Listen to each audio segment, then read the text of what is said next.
Ya, selamat pagi adik-adik dokter muda. Assalamualaikum warahmatullahi wabarakatuh. Pagi ini kita lanjutkan kuliah tentang kejang dan epilepsi pada bagian yang kedua.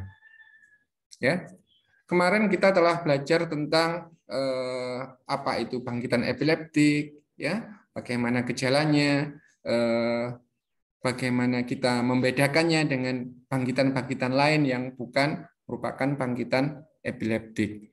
Ya, sekarang setelah kita mengetahui bahwa apabila suatu bangkitan itu memang benar merupakan bangkitan epileptik, maka kita perlu mengetahui dari mana bangkitan tersebut berasal. Ya.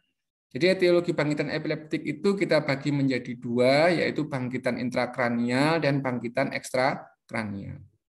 Ya. Maaf, bangkitan yang berasal, ya asalnya penyebabnya dari intrakranial dan bangkitan yang penyebabnya berasal dari ekstrakranial. Penyebab intrakranial misalnya akibat suatu stroke, tumor otak, ya, infeksi misalnya pada meningoencephalitis, ya, penyakit autoimun misalnya pada cerebral lupus misalnya, ya, itu sering menyebabkan kejang, dan epilepsi itu sendiri, ya. Nanti akan kita bedakan apa itu bangkitan epileptik, apa itu epilepsi pada slide-slide selanjutnya. Ya, penyebab ekstrakranial apa saja? Ya, hipoglikemi. Ya, hipoglikemi ini sangat sering menyebabkan kejang. Hiperglikemi, ya, hiponatremia, ya, kekurangan natrium, hiperurisemia, ya. Ini jarang ya, tapi ada yang melaporkan bisa, ya. Intoksikasi obat, misalnya intoksikasi obat golongan stimulan, ya, misalnya intoksikasi kafein, ya, misalnya juga pada intoksikasi metamfetamin, sabu, ya, atau putus obat alkohol maupun benzodiazepin. Ini bisa menyebabkan kejang, ya.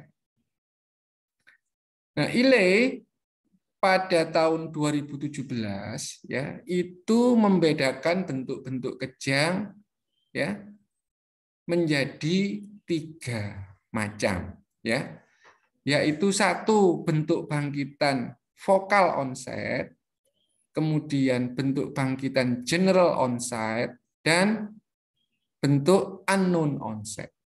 Apa maksudnya ini? Ya, kita harus mengetahui ciri-cirinya dulu. Ya, kalau bentukan vokal onset itu ada yang kesadarannya masih utuh, ya, ada juga yang kesadarannya menurun. Kalau kejang general onset itu kesadarannya pasti sudah menurun, ya. Jadi kalau ada pasien di awal-awal kejangnya itu dia masih sadar, ya, maka sudah pasti itu adalah vokal. Sedangkan pasien kejang yang dari awal dia sudah tidak sadar, itu kemungkinan adalah general. Ya. Kapan disebut unknown? Kalau tidak ada saksi mata yang melihat awal kejang tersebut. Ya. Nah, nanti bagaimana kita perhatikan. Ya, misalnya seorang ibu melihat lagi masak di dapur, tiba-tiba dia mendengar gedebuk gitu ya di kamar, lalu dia masuk ke kamar, dia lihat suaminya sudah kejang. Ya, maka kejang seperti itu kita sebut dengan unknown karena si ibu tidak melihat dari awal. Ya, tidak ada saksi mata yang meyakinkan untuk itu. Ya. Kejang vokal bisa mempunyai gejala motorik, bisa mempunyai gejala non motorik. Dan pada kejang vokal itu nantinya juga bisa berkembang menjadi vokal tuh bilateral tonic-clonic. Ya, agak membingungkan sedikit. Yuk kita lanjutkan ya. Ya, supaya Anda memahami dan mengetahui ya mana saja yang termasuk vokal ya. Vokal itu punya beberapa ciri khas ya. Kalau Anda ketemu yang non motor onset bentuknya autonomik ya. Jadi misalnya pada kuliah yang pertama kita sebutkan tiba-tiba dia merasa bulu kuduknya berdiri, tiba-tiba dia merasa wajahnya kemerahan panas tanpa sebab yang jelas. Maka itu adalah gejala-gejala vokal. Ya. Artinya kejang itu kemungkinan vokal onset non motor. Ya. Kalau tiba-tiba pasien itu mengalami behavioral arrest, dia tiba-tiba berhenti, ya. Lagi asik jalan tiba-tiba berhenti. Ya. Tiba-tiba berhenti terus mulutnya mengecap-ngecap gitu, matanya berkedip-kedip ya untuk beberapa saat, kemudian baru dia kembali aktif ya, atau melakukan perilaku yang aneh ya, maka itu kita sebut dengan gejala-gejala tersebut adalah gejala behavioral arrest, di mana itu menunjukkan onsetnya adalah vokal ya, atau tiba-tiba dia mengalami deja vu ya, mengalami deja vu karena sebab yang tidak jelas, itu adalah motor onset ya. Nah, kalau non motor onset, maaf ya. Kalau yang motor onset ya, ini Anda harus mengenal automatism. Tiba-tiba pasien melakukan gerakan-gerakan yang tidak bertujuan ya. Itu kita sebut dengan automatism. Maka Anda melihat itu adalah kejang vokal onset ya. Kalau yang ini ya, ini hiperkinetik ya, tiba-tiba pasien kaki dan tangannya itu bergerak-gerak tidak menentu ya, tapi masih kesadarannya awalnya masih bagus ya, itu adalah vokal onset ya. Bisa juga klonik, tonik, mioklonik ya, atonik ya. Itu bisa vokal onset asal kesadarannya masih pada awalnya masih baik ya. Kalau general onset bentuknya jelas ya, yang motorik tonik klonik, klonik, tonik, mioklonik ya. Atau yang bentuk non motor berupa absen. Kalau ini sejak awal kejangnya ya, itu sudah tidak sadar ya. Misalnya yang bentuk tonik klonik ini. Waktu kita lihat pasiennya dari awal langsung teriak, langsung sudah tidak bisa ditegur, langsung tonik klonik.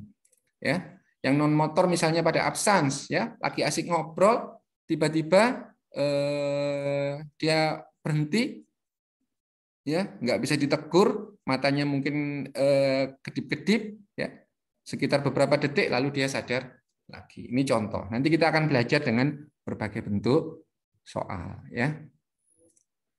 Nah, tadi pada slide tentang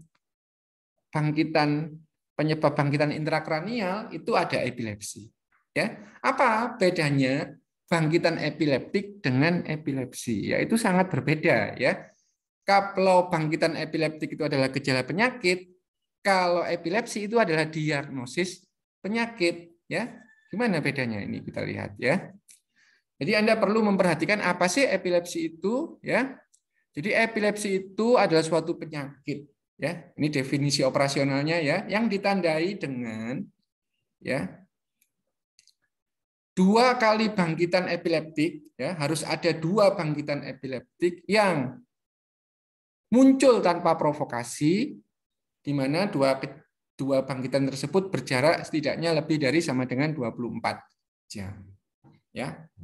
Itu pertama. Atau boleh satu saja bangkitan epileptik yang unprovoked ditambah dengan data-data yang lain ya, yang menunjukkan bahwa kemungkinan akan terjadi bangkitan yang selanjutnya. Misalnya kita menemukan EEG yang khas ya. Misalnya kita menemukan image yang mendukung. Contoh misalnya satu orang 1 kali kejang saja ya.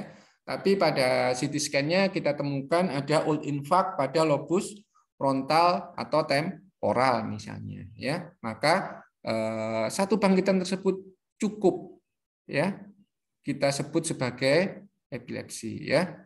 Jadi saya ulangi ya, misalnya pasien 1 kali kejang ya. Tapi pada CT scan-nya kita ketemu infak lama, ya infak lama. Kalau infak baru enggak termasuk, ya infak lama pada lobus frontal dan temporal misalnya, ya. Maka kita bisa katakan 1 kali kejang tersebut bisa merupakan suatu epilepsi. Atau kita ketemu sindrom epilepsi. Misalnya seperti ini. Pasien ini 1 kali aja kejang, ya. bentuknya adalah absans, ya, umurnya masih SD, misalnya kelas 6 SD, ya, umur 12 tahun, ya. Bentuk bangkitannya absan, jadi dia melamun beberapa detik kemudian sadar lagi, ya. IQ-nya normal, prestasi akademis cukup, ya. Maka itu memenuhi suatu sindroma absans. Walaupun kita hanya ketemu satu kali, maka kita boleh mendiagnosis itu adalah epilepsi. Ya. Jadi bagaimana kalau cara kita mendiagnosis epilepsi? Ya, pertama lihat dulu, benar enggak ini kejang? Ya, kalau memang kejang, tanyakan lagi, apakah bangkitan ini epileptik atau non epileptik? Ya, ini yang paling krusial langkah ini. Ya, misalnya Anda ketemu kejang 2 kali memang benar, ya. Anda lihat epileptik atau bukan. Oh, ternyata dia kejang itu kalau habis ada masalah dengan atasan. Oh, kejangnya lama banget, ya. Bisa sampai 45 menit tapi pasiennya bagus saja. Oh, itu kejang psikogenik, ya. Maka itu bukan epilepsi. Kalau Anda yakin di sini, oh benar, ini memang kejang epileptik, ya. Dia kalau kejang itu sering sampai jatuh ke selokan di sawah misalnya. Ya. Orang-orang yang cerita lihat pasien naik sepeda, tiba-tiba dia jatuh, ya, masuk selokan dan kejang-kejang. Oke, benar. Ini betul merupakan bangkitan epileptik. Terus kita tanya lagi, apakah itu unprovoked? Oh ya, ya. Apakah kejangnya itu unprovoked? Ya, kita tanyakan. Ternyata enggak. Dia kejang itu kalau ternyata enggak, misalnya, ya, yang pasien yang kita ceritakan nanti, oh ternyata orangnya kejang tapi pada CT scan-nya ada tumor. Maka dia bukan epilepsi tapi merupakan symptomatic seizure. Kita lanjutkan.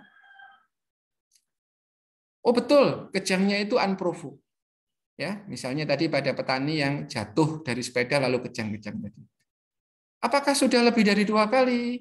Oh iya, sudah sering itu memang, ya. Sudah sering itu memang kayak gitu. Sebulan bisa 2-3 kali, ya. Maka boleh kita diagnosis sebagai epilepsi. Oh enggak, kejang ini baru 1 kali misalnya, ya. Maka kita lakukan beberapa pemeriksaan penunjang. Misalnya EEG, MRI, dan kita telusuri lagi apakah kita mendapatkan suatu sindrom. Oh ya, Bapak itu kejang, ya. Betul, unprovoked.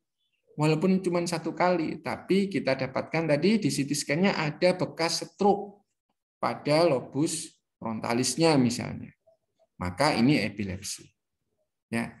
Oh ya, anak ini memang baru 1 kali kejang, ya. Tapi di EEG-nya, ya, kita ketemu bentukan polyspike general. Oh ya, ini adalah epilepsi jenis juvenile myoclonic. Ya. Oke, kejangnya baru 1 kali. EEG-nya normal, MRI-nya normal, nggak ada sindrom. Ya, apa yang kita lakukan? Ya, maka kita melakukan observasi saja. Jangan diobati. Just wait, ya, karena 80% orang dengan kejang pertama kali ya sudah seumur hidupnya kejang cukup 1 kali itu saja. Ya, kita tidak melakukan suatu intervensi. Jelas ya? Ayo kita coba beberapa contoh soal ini, ya.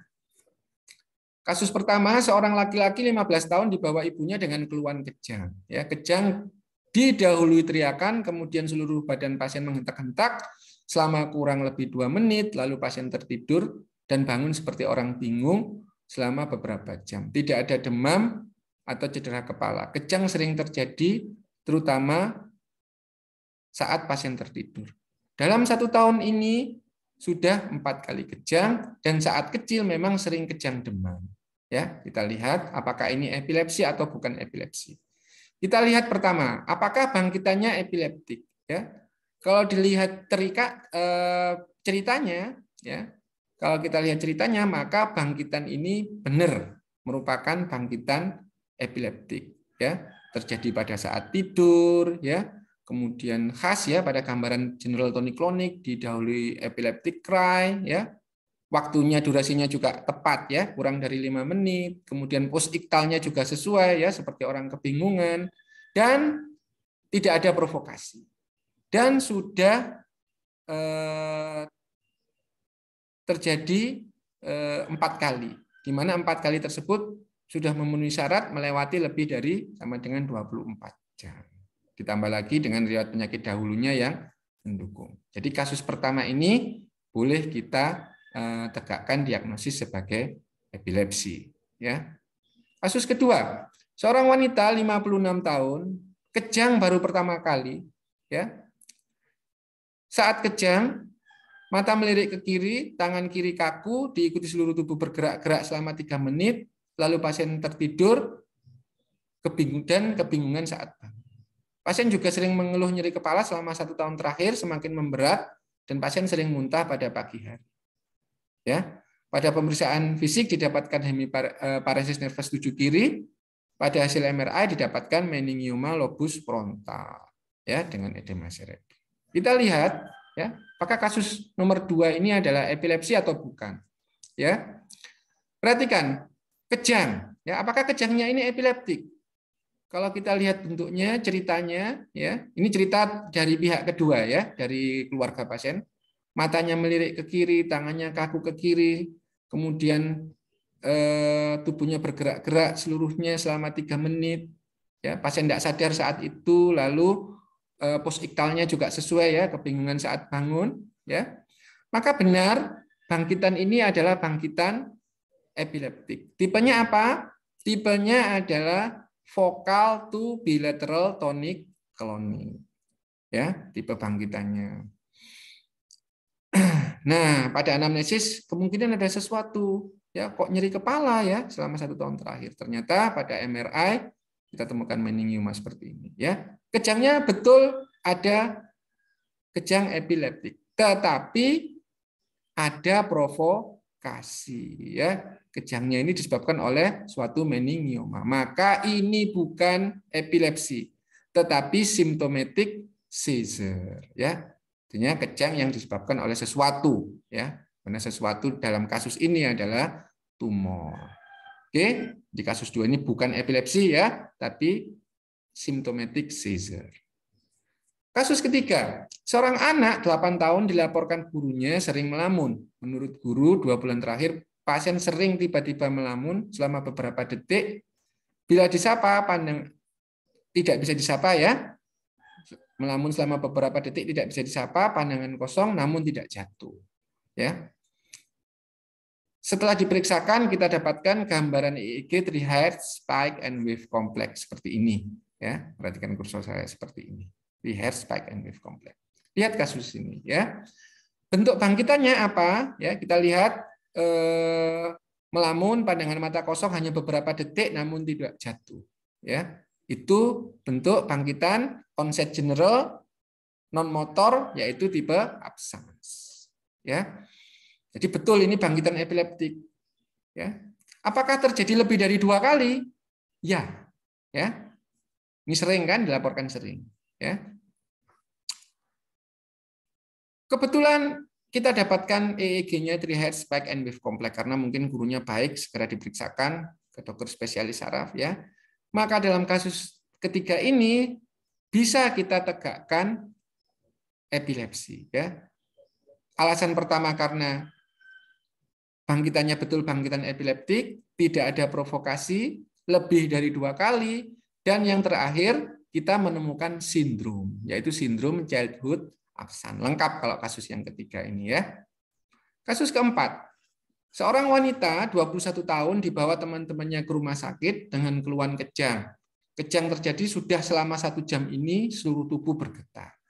Pada pemeriksaan fisik terlihat seluruh tubuh pasien bergetar dengan bentuk yang teratur, wajah kemerahan, pasien memejamkan kedua mata, semua usaha untuk menahan tangan ditawan oleh pasien. Pada riwayat penyakit dahulu memang sering terjadi demikian, terutama bila ada masalah keluarga. Kita lihat ya, apakah ini epilepsi atau bukan. Ya. Kejang, ya, bentuk kejangnya itu mengesankan bukan kejang epileptik. Ya, kenapa? Lama kejangnya, ya, sudah 1 jam lebih. Ya, kalau kejang epileptik sungguhan, pasien dengan kejang epileptik 1 jam itu pasti keadaan umumnya sudah sangat jelek. Ya, pada pemeriksaan fisiknya kita lihat pasien malah masih baik, ya, wajahnya kemerahan. Ya, kedua yang mendukung ini bukan bangkitan epileptik, ya. Pada saat kejang, pasien itu memejamkan kedua mata. Ya, sedangkan pada bangkitan epileptik yang tipe general biasanya ya pasien itu matanya terbuka. Ini malah terpejam. Dan sepertinya pasien masih bisa kontak dengan orang lain. Ya, kita lihat ini semua usaha untuk menahan dilawan oleh pasien. Ya, ini tidak terjadi pada bangkitan general. Ya. Pasien betul-betul tidak sadar, ya. Kalaupun ada perlawanan itu bukan perlawanan sengaja, tapi memang gerakan tonik-kloniknya yang tidak bisa ditahan, ya. Itu. Jadi penyakit pada kasus 4 ini jelas, ya, syarat pertama tidak terpenuhi, ini bukan epilepsi, ya, juga bukan bangkitan epileptik, ini adalah bangkitan psikogenik. Ya, tentu pengobatannya berbeda, ya. Jangan diberi obat anti epilepsi, ya. Ini nanti bisa diberikan tranquilizer, penenang, ya. Bisa diberikan benzodiazepin, ya, bisa diberikan antidepresan yang tentunya harus dikonsulkan kepada seorang spesialis kesehatan jiwa, ya. Ini adalah kasus psychogenic seizure. Kasus 5. Seorang laki-laki 50 tahun mengalami kejang, mata melirik ke kanan, tangan kanan bergerak-gerak disusul seluruh tubuh pasien, dan pasien tidak sadar saat kejadian. Ya, riwayat stroke 5 tahun yang lalu, pada hasil CT scan didapatkan infak lama pada korteks lobus frontalis kiri. Ya, kita lihat ini epilepsi atau bukan. Ya, dari bentuk kejangnya ini jelas, ya, kejang vokal to bilateral tonic clonic. Ya. Tuh. Kemudian juga mungkin sudah terjadi baru 1 kali, ya. Apakah epilepsi? Ya, kita lihat, ya. Kalau bangkitannya jelas bangkitan epileptik. Kalau epilepsi kita lihat dulu karena baru 1 kali. Ternyata pada CT scan-nya kita ketemu infak. Ya. Nah, ini mendukung, ya. Walaupun hanya 1 kali, kalau kita ketemu gambaran yang kira-kira memang punya potensi untuk menyebabkan kejang, ya, misalnya ini, ya, infak di lobus frontal temporal yang dekat dengan lobus temporalis ini memang sangat sering menjadi fokus kejang, ya. Maka pada kasus kelima ini boleh kita tegakkan diagnosis sebagai epilepsi, ya. Jenisnya adalah epilepsi simptomatik, ya, karena kita tahu penyebabnya. Oke, ya, ya, untuk dokter muda semua yang ingin lebih mendalami tentang epilepsi, ya, Anda semua bisa pergi ke websitenya ILE, ya. Di sini banyak sekali sumber-sumber yang bisa Anda gunakan untuk belajar tentang epilepsi. Oke, terima kasih. Semoga bermanfaat.